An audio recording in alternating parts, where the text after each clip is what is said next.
Hi, I'm going to show you how I tie the damselfly. So it's not in every rivers, but also something very important. They do not move very quickly in the rivers, so it has to be very slow retrieve when you fish it. And for that, the CDC feathers and CDC fibers are very good for that. The name of that fly is MP78. And you can find here all the tool required for that fly, and here on the bottom all the components required to tie this fly. It's a pretty big one. It's a size 8 that I'm going to tie today.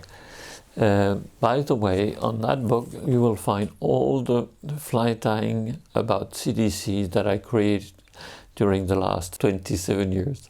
So if you'd like to have all the patterns, you will find them here. Okay, let's go.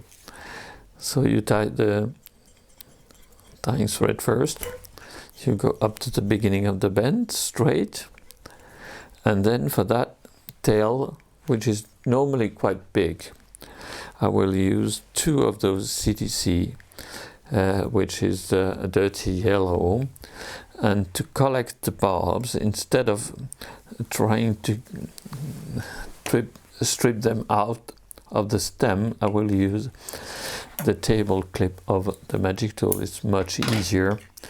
You grab them like this, you get rid of the stem, you transfer to the other clip, and then by using the stacker you can bring them together like this. So it's much easier and much quicker to do it than trying to get the fibers out of the stem. So now we have the tail. So make it strong like this. I will be using tinsel to increase the effect of the segmentation. So that's now that I'm going to tie that in along the hook shank and leave it on the side when I am doing the other element. For the body I will use 2 of those long CDC feathers.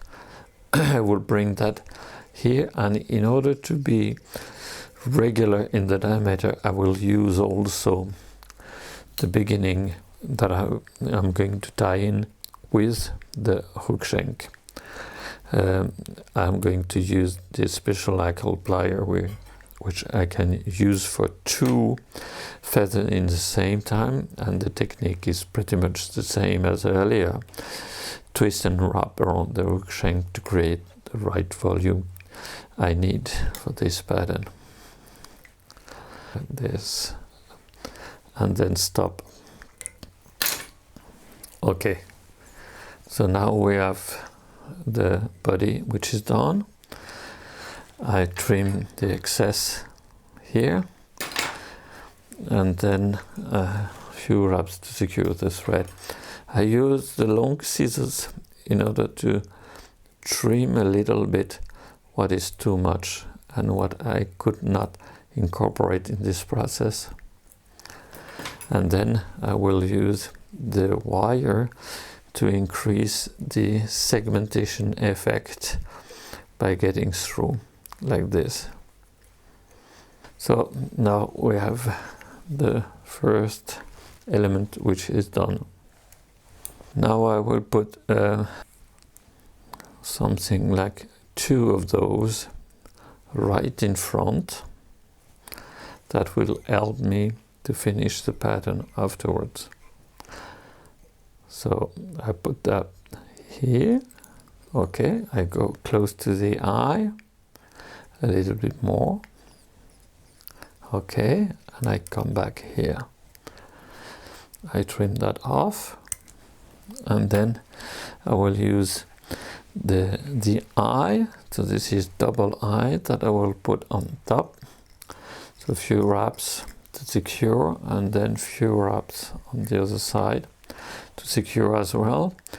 Now I can make sure that is center. Some wraps more, and then I can stabilize the two eyes together like this. Okay, now I have to use one feather to finish what we can call the thorax, which is right after the eye. So I will take only one feather, that I will go like this and leave some barbs sticking out, and I will not trim them. Okay, so it's almost done that way. I will leave those barbs sticking out, and for the front I will keep the tying thread here, but I will use two of those that I will put the barb straight and use all together in a dubbing loop using the magic tool. So put in the magic tool, I collect the element, I trim off the stems like this, and I will incorporate this in a loop created by splitting the thread. So I split the thread, incorporate the alcohol substitute, then twist a little bit in my finger, then twist the bobbin holder like this, forward the wraps, and then few on front, few wraps to secure, and then you bend the two feathers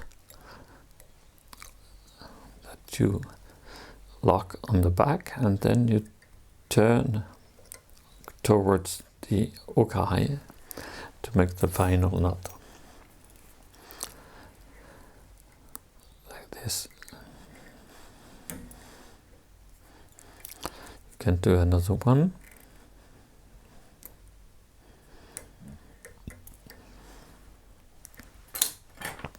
And the work is done.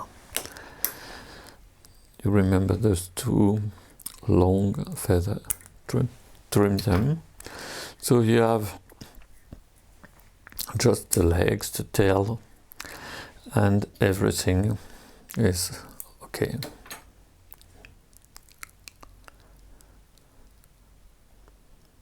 Thank you for your attention.